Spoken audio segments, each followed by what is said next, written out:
this video, we will see all the component parts of transit theodolite and function of each and every parts. So let us start. So first, we start from the bottom of the transit theodolite. You can see here, these are the two triangular plate, bottom triangular plate and upper triangular plate. Okay, so the bottom triangular plate is known as trivate and the upper triangular plate is known as tri-bridge. So in between tri-bridge and trivate there are 3 foot screw. You can see here there are 3 foot screw, 1, 2 and another 3. Okay, so the function of this foot screws are for fine leveling. Now here you can see here one screw, so here upper clamping screw and the another is the here lower clamping screw. Okay, so this one upper clamping screw and lower clamping screw. Okay, so what is the function of this screw? So at the time of horizontal angle measurement, these screws are used.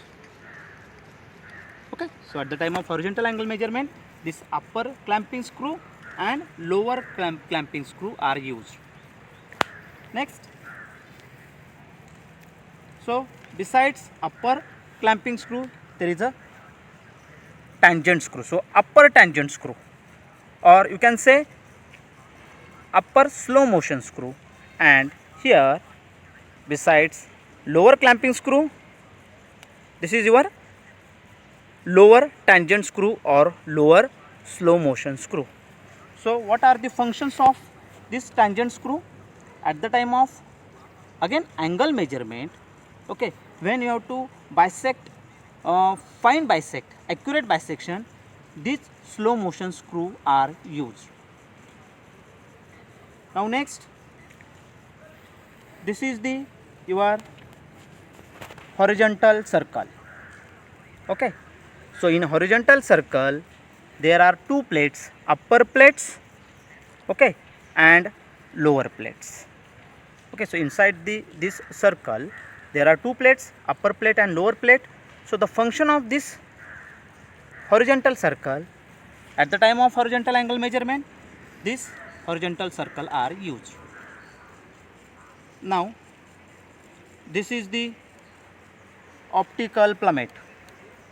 Okay, this is optical plummet. So for fine centering, for exact centering, this optical plummet are used. Now here you can see the bubble tube. Okay, so there are actually 2 bubble tube. Here is the longitudinal bubble tube. This bubble tube is known as the longitudinal or main bubble tube, and here another bubble tube, it is known as the cross bubble tube or altitude bubble tube. Okay, so the function of this longitudinal bubble tube at the time of fine leveling, this longitudinal bubble tube is used. Okay, so for horizontal angle measurement, this bubble tube are used for the fine leveling, and this cross bubble tube at the time of vertical angle measurement, okay, for fine leveling, this bubble tube, that is altitude bubble tube is used. Now here this is the magnifying glass. Okay, here magnifying glass. Okay, so in a horizontal circle there are 2 windows, window A and window B, right? So with the help of magnifying glass we can see our observation very correctly. Now next, this is A frame or standard. Okay, so like a letter capital A, so this part is known as the standard or A frame. Now next is, now this is a vertical circle. This is the vertical circle. Okay, so at the time of vertical angle measurement, this vertical circle is used. Now here you can see this is the telescope. Okay, telescope. So the function of the telescope for bisect the object or peak. Now here this is eyepiece.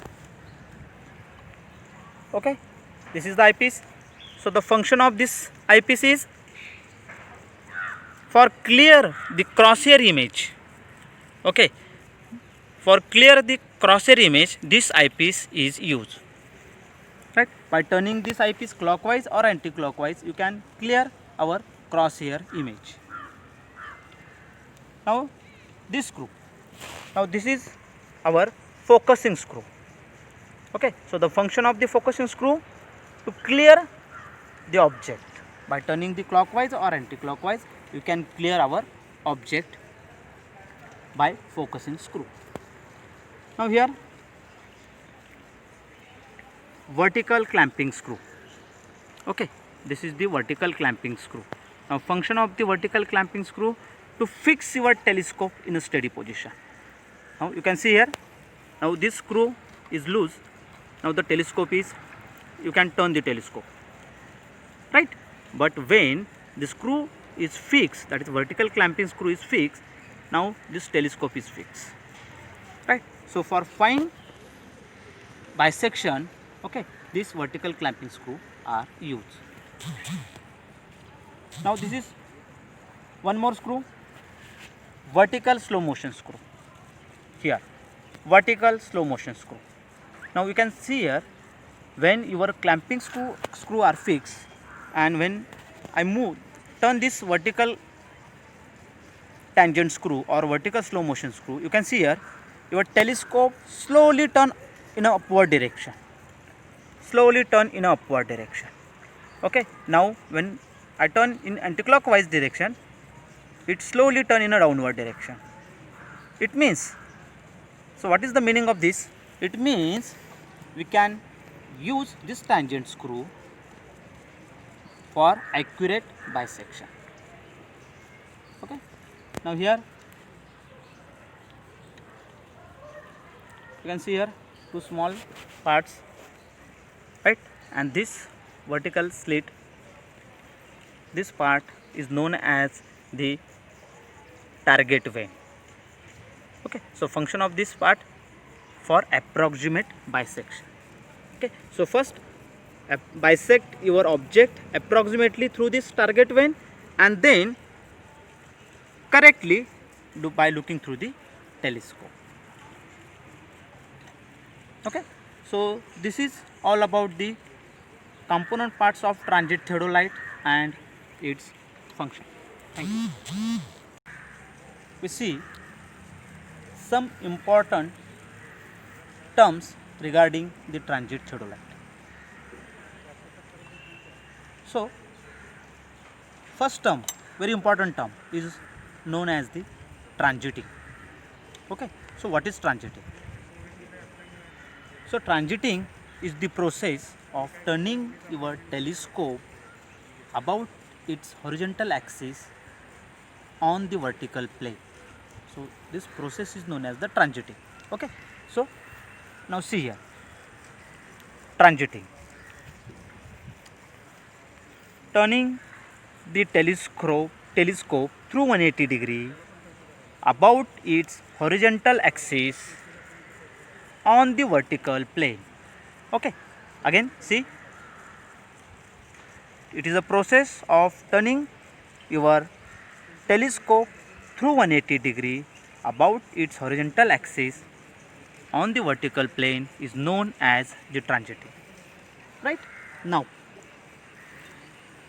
next important term is swinging. So what is swinging? Swinging is the process of turning your theodolite or telescope, you can say, about its vertical axis. Okay, so it is the imaginary vertical axis on the horizontal plane this process is known as the swinging. So again I repeat, it is the swinging is the process turning the telescope or theodolite about its vertical axis on the horizontal plane is known as the swinging. So when we turn it in a clockwise direction, it is known as right swinging, and when you turn in an anti-clockwise direction, it is known as the left swinging. Okay. Now next is face left. So what is face left? Now this is your vertical circle, right? So while taking reading, your vertical circle is on the left side of the observer is known as face left. Now if I am the observer and this vertical circle is on my left side, so now this position is the left position, face left position, right? So what is the right position? Face right. So when your vertical circle is on the right side of the observer is known as the face right position. Now see here, this vertical circle is on my right side if I am the observer. Okay, so this is the face right position. So for changing the face, which two processes are required? See here very carefully. Now this is the face right position. Now we have to change this position with face left, right? Now which processor? First we do transiting and swinging. Okay, so by transiting and swinging we can change the position of face, that is from left to right or from right to left. See here again, now this is the left position. So by transiting first and then swinging, the face will be changed. Okay, so here now the face is right. Okay, so face left reading and face right reading. So when your face is left, at the time of whatever reading will be taken, that will be your face left observation. Okay, and while taking the observation, your face is right, that will be your face right observation.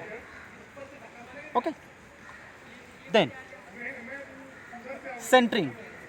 Okay, so centering is the process to fix your theodolite exactly over the instrument station. That process is known as the centering. Okay, and it is done with the help of plumb bob and optical plummet. Okay, this is the optical plummet. So by this, using this optical plummet, you can make your instrument exactly center, right? So these are the common important terms regarding the transit theodolite. Thank you.